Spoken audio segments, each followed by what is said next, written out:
It's amazing how the West is helping Turkey. Yep, it is. And what the West is doing is going to lead to Israel's demise. America is actively involved in the destruction of Israel. I hope people understand. I hope these Zionist evangelicals understand this. I hope you guys understand this, that America has been actively involved, whether it knows it or not. America has been actively involved in the future destruction of Israel. It's the truth. I'm not saying it's a good thing. I think it's a bad thing, but it's the truth. Remove Saddam, rise of Iran. Remove Assad, rise of Turkey. Now they're helping the Turks. They want the Turks to continue to arm themselves. They want Turkey's military industry to increase. They want to use Turkey as a proxy against the Russians. And eventually, and now you see the Americans talking about making a deal with the Iranians. I thought the Iranians wanted to destroy Israel. You're making a deal with them? No matter how you look at it, America is actively involved in the future destruction of Israel. Rise of Turkey in the South Caucasus. Hell, Israel is involved in its own destruction. It wanted the removal of Saddam, which led to the rise of Iran. It wanted the removal of Assad, which is now leading to the rise of Turkey. And then when Turkey did its proxy war against the Armenians, using the Azeris as a proxy against the Armenians in Nagorno-Karabakh in the South Caucasus, which country was helping Azerbaijan? Israel. And in effect, they were helping the Turks. When you look at the story of Jesus, you see a microcosm of history and the future. So Jesus was persecuted, the church will be persecuted, right? So Jesus' life is an image of the life of the church. And if you look at Judas, Judas is an image of the life of Israel, earthly Israel, not spiritual Israel. And so Judas works against Jesus. Earthly Israel works against the church.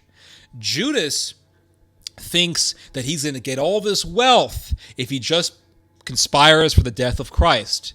And what happens? Judas eventually destroys himself. What do you see Israel doing? Israel is doing persecution of Christians.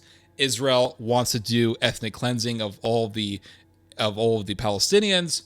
Israel thinks, well, if we just do this, it doesn't matter how much blood we shed, we'll get what we want. We'll get the materials, we'll get the land, we'll get the power. Just as Judas thought, if I can just kill this guy, I'll get the money, well, I'll be wealthy, I'll get the 72 pieces of silver, I'm going to be wealthy. And his avarice put a flog before his eyes, and he thought that what he was doing was going to lead to his own gain. But it only added to his own destruction. It only led to his own destruction. And so Israel is persecuting the church. Israel thinks that if we can just kill these Palestinians, we'll push them out. We don't give a shit. We'll get more land. We'll get more power. And they think, okay, well, we'll remove Saddam, remove Assad. We'll get more power for ourselves, more. We'll expand.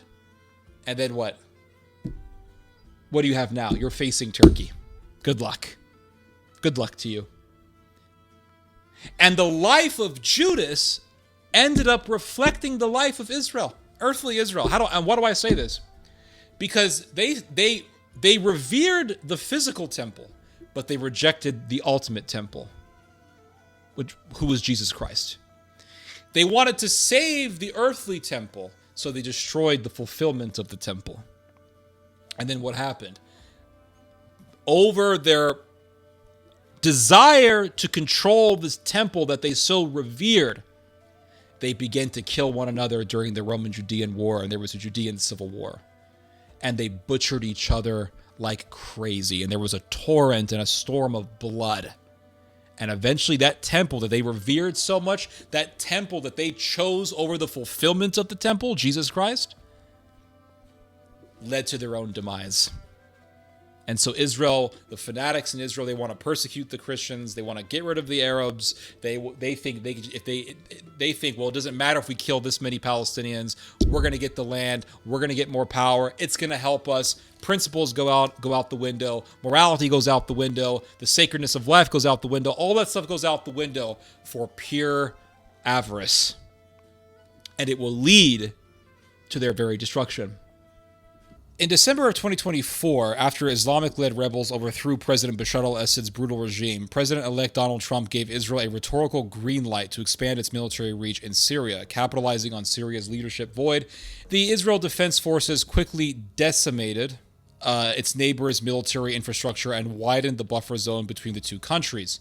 4 months later, and well into his second non-constructive term, Trump may be ready to give Turkey similar latitude to expand its buffer zone with Syria. So he's saying that when Assad was overthrown, Trump told the Israelis, okay, you can go ahead, do what you want. And now he's telling the Turks to basically go forth, make your buffer zone, do what you want. So it says here, and to establish air bases there. If Trump gives the go-ahead, it could put Israel and Turkey on a collision course that both would like to avoid. Really? They would like to avoid it? I don't know. Looks like Turkey's pretty bent on smashing the Israelis. Erdogan, an outspoken supporter of Hamas, called for Israel's destruction during a visit. I shouldn't laugh at that, but it's just so cut and dry. Outspoken supporter of Hamas called for Israel's destruction during a visit to a mosque at the end of Ramadan.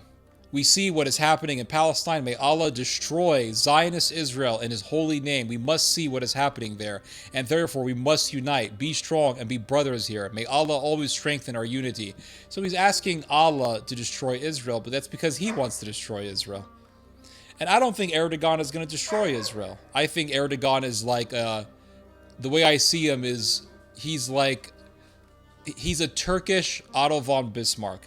Otto von Bismarck promoted paranoia amongst his people towards Germany's neighbors, towards the French, towards the British, towards the Poles. And that paranoia that was inspired by Bismarck stayed in Germany, and it helped prime the climate for World War I and World War II. So I see Erdogan in a similar way. He's promoting all this hatred, and when he goes, it's still going to be there. But eventually there's going to be a politician, there's going to be a leader who's going to be like a Turkish Hitler, and he's going to carry it out. He's going to carry out the demands of what Erdogan is talking about now. So it says here, that didn't stop Trump from praising Turkey's leader. See, this is what I keep trying to tell you guys.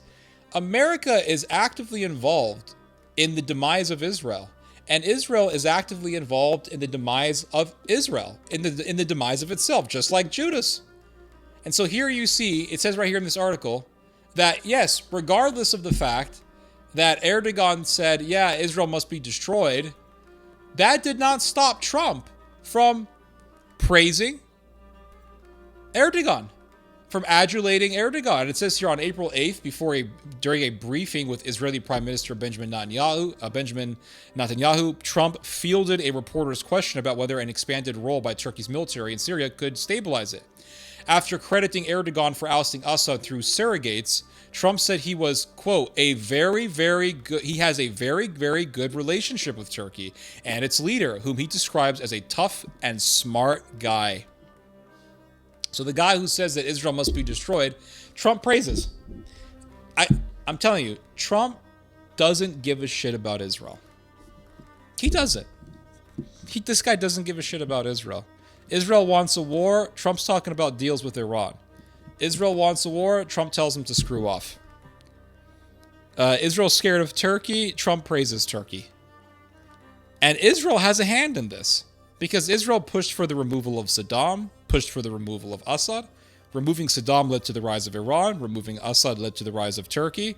And now Israel is terrified. But Israel had a hand in this, just like Judas had a hand in his own destruction. So it says here that Khaled Hassan, an Egyptian British national security and foreign policy advisor, said Turkey's current push to expand its influence in Syria is driven by both strategic opportunism and domestic imperatives. On a macro level, Hassan said, Erdogan's ambitions are deeply rooted in a neo-Ottoman empire that seeks to reassert Ankara as a dominant power. Watch, they're going to make the capital of Turkey into Istanbul. Watch, they'll do it. They'll say, hey, Istanbul was the capital of the Ottoman Empire. It's coming back. Domestically, Erdogan's foreign adventurism serves as a distraction from Turkey's domestic problems and rising public dissatisfaction.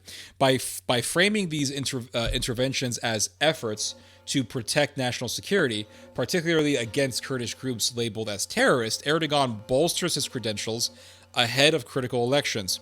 Limiting Israeli military action in Syria is just one of Turkey's many goals, Hassan said.